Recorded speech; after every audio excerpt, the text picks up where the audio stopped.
On a Sarkozy qui va faire la première traîtrise quand même de l'histoire, puisque c'est lui qui, en tant que ministre du Budget, va déclencher toutes les enquêtes sur Chirac.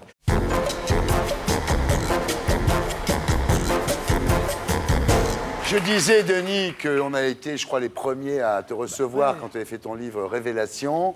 Ça fait plaisir de revenir. Ce qu'il faut dire aussi, c'est que suite à cette émission, on a eu des procès. Moi, j'en ai eu un toi aussi. Comme moi. On a gagné en première instance, on a gagné en appel. Donc, mais maintenant, Clearstream va en cassation. Voilà. Donc, c'est tout ce harcèlement qui a continué. Alors, ces deux CD-ROM contenant les listings Clearstream que tu as donnés à Laoud, tu les avais eus comment? Mais Laoud, moi, déjà, Laoud, quand il vient chez moi, je ne sais pas du tout qui il est, quoi. Un jour, j'ai un coup de fil et on me demande de recevoir quelqu'un.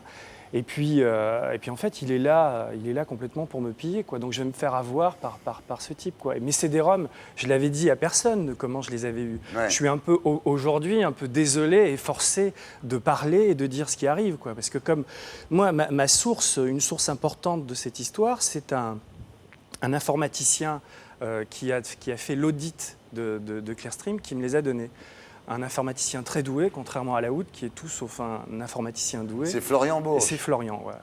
Quand Révélation sort, ça fait beaucoup de bruit quand même avec Clearstream, et la boîte demande à Arthur Andersen, qui était une société d'audit, de vérifier si ce que contient mon livre est vrai. Et Florian a 25 ans, il déboule à Luxembourg chez Clearstream et il commence à découvrir que, si vous voulez, une de mes thèses dans le livre, c'est de dire que Clearstream dissimulait et effaçait des traces de transactions. Et on a gagné d'ailleurs les procès quand j'ai dit ça.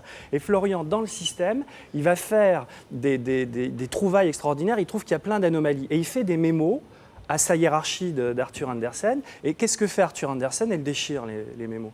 Donc lui est très frustré et il me contacte anonymement. D'accord. Mais pourquoi il te contacte toi? Il me contacte moi parce qu'il a lu mes livres et au début il n'y croyait pas du tout. Et là il est frustré de voir que son travail est un peu détruit par tout ça. Et donc j'ai une voix au téléphone, il prend l'identité d'un héros de Suditzer qui s'appelle Jonathan Gantry. On est dans une espèce de roman un peu fou dans cette histoire. Et donc il y a un jeu de chat à la souris entre lui et moi. Et un jour je reçois par la poste de Jonathan Gantry, moi je ne sais pas qui il est. Je reçois un CD-ROM, les fameux 33 000 comptes qui vont être utilisés par tout le monde. Et je travaille avec lui et un jour, je vais faire une signature dans une librairie et un type se présente devant moi, il me dit « Bonjour, je suis Jonathan ». Et je lui dis, écoute, je suis Denis. Et en fait, il me donne son vrai nom, Florian Bourges, auditeur, etc. Et on entretient une relation comme ça. Et il va m'aider à comprendre mieux le système, puisque comme je suis attaqué, c'est aussi pour ça que quand Laoud débarque, moi j'accepte de le voir, parce qu'il peut m'aider dans ma réaction par rapport à la multinationale. Et donc Laoud va absolument jouer là-dessus. Et moi, je suis au cœur de la manip. Donc Laoud, il t'a manipulé, en fait. Il t'a fait croire qu'il était aidé. Il t'a piqué les CD-ROM et il les a apportés à Gergorin. Moi, je voudrais juste dire quelque chose quand même que je trouve intéressant sur le fond de l'affaire. C'est que la pratique de cette équipe, quand même, qui est une pratique un peu diabolique, c'est d'offrir à chaque fois aux gens ce qu'ils ont envie d'entendre. Ils sont très très forts pour ça. Donc ils vont voir Robert et ils lui disent, sur le dossier, sur le listing, on va vous apporter, on va découvrir ce que tu n'as pas découvert. On a les moyens d'aller plus loin. Bon. Ensuite, ils vont voir le juge André Beck. Ils lui disent, vous cherchez les commissions de Taïwan, des frégates. Eh ben, on va vous les donner. On a tout le truc. Et à la fin, qu'est-ce qu'ils font? Ils vont voir Villepin. Ils lui disent, on a Sarkozy. On a un compte de Sarkozy. Donc, c'est comme ça qu'ils bâtissent leur système. Et c'est quand même l'épisode politique qui va déclencher l'affaire. C'est la plainte de Sarkozy qui va faire que ça devient une affaire d'État. Vous en pensez quoi, Dominique, vous? Sincèrement, penser que Dominique de Villepin, ministre des Affaires étrangères, est complice d'une falsification de listing, c'est absurde. Oui. Mais je pense simplement que l'occasion fait le larron. C'est-à-dire qu'à un moment... Si vous dites que ça soit clair, c'est pas Villepin qui a fait rajouter le nom de Sarkozy sur les listings Clearstream, mais quand il a trouvé le nom de Sarkozy, il était bien content. Et oui, il a foncé, c'est un hameçon. C'est la première fois d'ailleurs dans l'histoire de la Ve République que le numéro 1 et le numéro 2 du gouvernement se déchaînent. C'est une guerre au couteau. Donc, quelqu'un a mis le nom de Sarkozy sur ce listing. Absolument. C'est qui? Et c'est l'élément déclenchant. C'est probablement le couple Rondeau-Gergorin. Moi, je pense que c'est... Et je crois qu'ils le font, effectivement, c'est une muleta. C'est pour agiter. Parce que l'affaire passe pas, l'affaire prend pas en réalité, parce qu'elle est trop compliquée, parce qu'elle est effectivement... Les gens s'y perdent dedans. Donc, ils se disent, si on met des politiques, ça va agiter le truc. Alors après, est-ce qu'il y a des services qui prêtent la main? C'est ce qu'on ne sait pas encore. Et on peut imaginer qu'à certains moments, on suggère à l'équipe de le mettre. Ça, je pense qu'on le saura. Mais moi, je pense plutôt que c'est un montage des deux qui accentue l'affaire et qui disent on va le vendre comme ça. Puisque c'est vrai, il faut donner un élément faux pour certifier le vrai. L'astuce de la part des gens qui font le faux listing, enfin du couple Gergorin-Laoud, c'est que ce sont 4 ministres qui se sont, à un degré ou à un autre, occupés de l'affaire des frégates. Ouais. C'est ça qui est intéressant. Ça permet justement à Villepin de dire eh bien, je cherche à savoir si des gens ont touché de l'argent dans le cadre des frégates. C'est ça qui est intéressant. Non, je suis d'accord. Mais l'élément nouveau aujourd'hui et qui fait mieux comprendre l'histoire, c'est que c'est pas probablement, c'est sûrement. Je veux dire, il y a une preuve aujourd'hui qui est absolue du fait que ce soit Laoud qui ait trafiqué le listing avec Gergorin. La preuve absolue, c'est Florian Bourges qui l'amène. Quand il faisait l'audit chez Arthur Andersen, il a rajouté 4 colonnes. Et quand il découvre chez Van Ruymbeck, quand il découvre les CD-ROM que le juge a, donc envoyés par le Corbeau, il retrouve les mêmes 4 colonnes. C'est une signature absolue. Et il y a une deuxième signature à la forfaiture. Et là, je suis directement lié à ça. C'est parce que quand je commence à me douter que Laoud est lié à tout ça, on échange des mails ensemble. Et lui, les mails qu'il m'envoie sont signés Matrix Neo.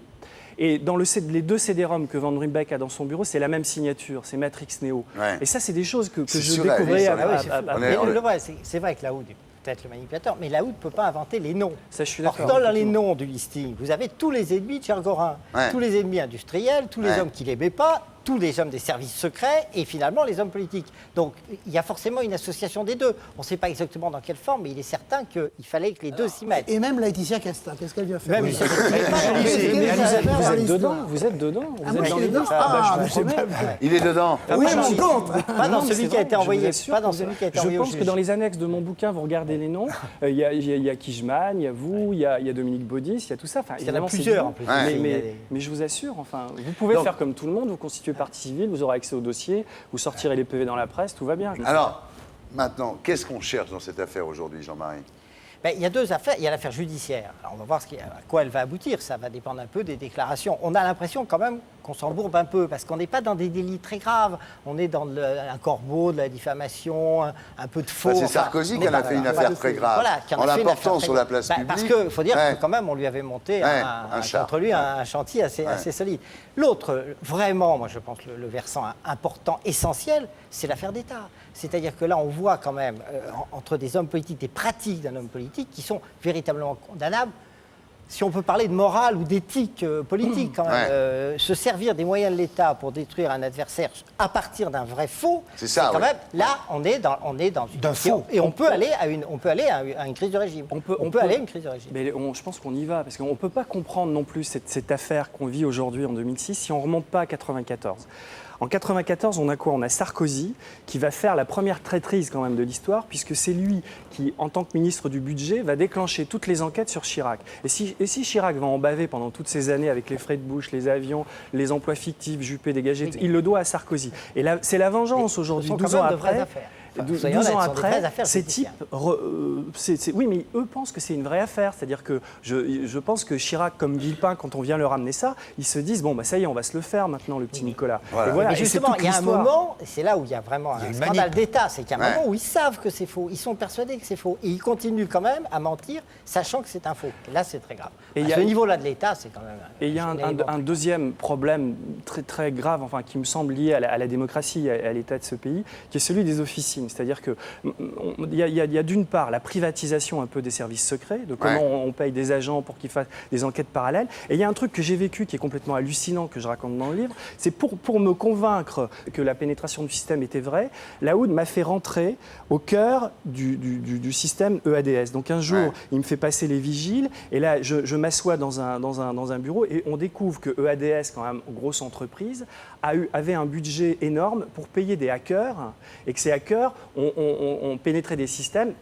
Ils n'ont pas pénétré celui de Clearstream, et ils ont fait aussi un truc qui est quand même assez dingue et que j'ai vécu, c'est des écoutes sauvages. C'est-à-dire que Laoud, à un moment donné, m'explique qu'il clone des puces de portable, il m'assoit sur un fauteuil, il va me chercher une clé USB, et je me retrouve dans une conversation, dans une affaire qui est une affaire Altran entre un directeur commercial et un agent, une grosse affaire de corruption, et à ce moment-là, il me demande d'envoyer la copie de cette conversation téléphonique à Philippe Courroy. Et je refuse. Ouais. Je dis, j'ai pas joué ce jeu-là. Et pourquoi il fait ça? C'est parce que si j'avais fait cette connerie-là, aujourd'hui, je serais comme ça, je pourrais plus être libre, etc.